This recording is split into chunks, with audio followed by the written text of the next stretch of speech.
Doit-on exiger de nos enfants une politesse bien lisse, une politesse aveugle?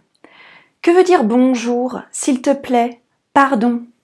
Oui, j'ai du mal aussi avec le bonjour, on le dit tellement de manière automatique, par habitude, que ce mot ne veut finalement plus rien dire.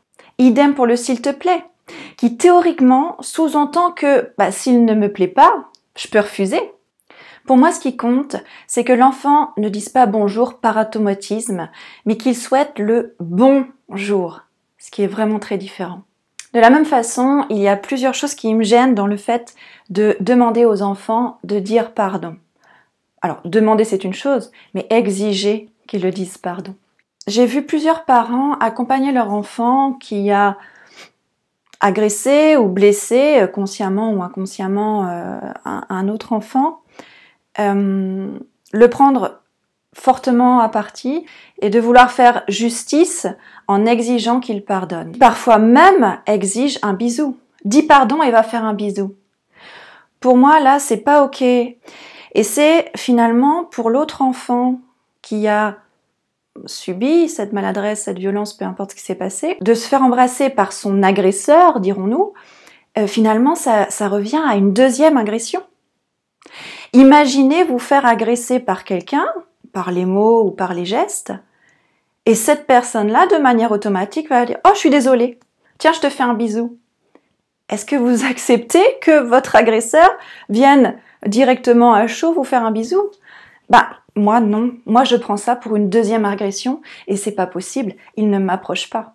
Mettons que vous avez une grosse colère avec un ami ou avec votre conjoint, et que vous vous rendez compte que vous avez un petit peu merdé et que ce serait juste d'aller vous excuser. Il y a des personnes qui y arrivent plus facilement que d'autres. Je sais que pour moi c'est difficile et que j'ai besoin que mes émotions s'apaisent pour aller ensuite vers l'autre et m'excuser avec le cœur. Vraiment. Qu'est-ce que l'enfant retire de cette situation où on exige de lui qu'il demande pardon?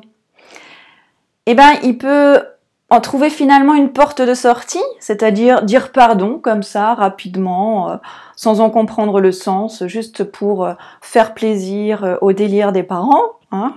Je caricature, mais ça peut être ça. Ce qui se passe, c'est que l'enfant le ressent de manière humiliante.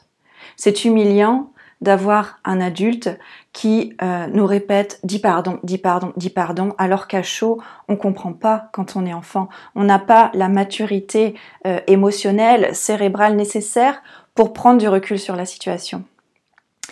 Et du coup, cette humiliation, on peut la cristalliser. Alors, on peut la cristalliser, elle va se transformer en rancune. Rancune vis-à-vis de notre parent, rancune vis-à-vis du copain qu'on a lésé, parce que c'est de sa faute si on se fait gronder et humilier de cette manière.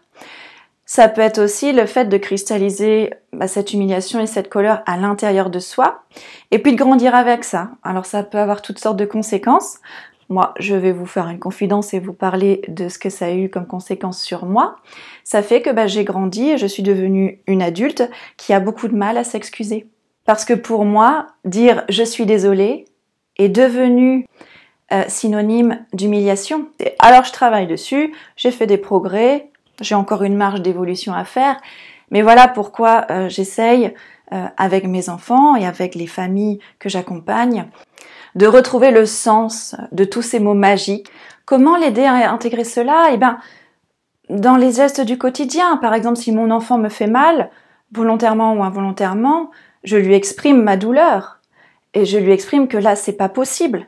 Et que par exemple, dans ces conditions-là, moi je peux pas jouer avec lui. Et par empathie, puisqu'un enfant de toute façon est naturellement joyeux, empathique et coopératif, il sera touché par ma douleur. Et ça s'arrête là. Il n'y a pas besoin d'en faire des tonnes. Et le pardon viendra naturellement par mimétisme, par observation. Et bien sûr, refuser d'exiger un pardon ne revient pas du tout à refuser d'établir une réparation. Pour moi, c'est important qu'il y ait réparation pour la victime.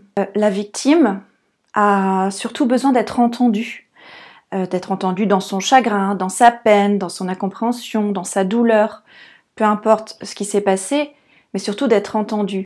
Et c'est ça qui est réparateur pour elle. Alors ce sont des concepts. Moi aussi j'ai demandé à mes enfants plusieurs fois de dire pardon. Des fois le réflexe de dire et là tu dis quoi quand je leur entends un truc? Et avec un s'il te plaît ce serait mieux. J'ai encore des automatismes comme ça qui reviennent. Mais j'essaye au maximum de les accompagner à comprendre le sens de ces mots-là. Puis honnêtement, est-ce qu'on ressent de la victoire à arracher de la bouche de nos enfants un pardon, un merci, un s'il te plaît? Qu'est-ce qu'on y gagne dans ce rapport de force? Petite question comme ça au passage. Donc pour résumer tout ça, je dirais laissez les enfants expérimenter, laissez les enfants apprendre de leurs erreurs, aidez-les, guidez-les dans cet apprentissage de leurs erreurs, dans l'impact que ça a sur les autres. Aidez-les à entretenir leur empathie naturelle. Aidez-les à comprendre le sens de tous ces mots magiques pour qu'ils puissent les dire vraiment avec le cœur. Et bien sûr, si la vidéo vous a plu, vous a inspiré, vous a challengé, vous a fait réfléchir, pensez à la partager s'il vous plaît.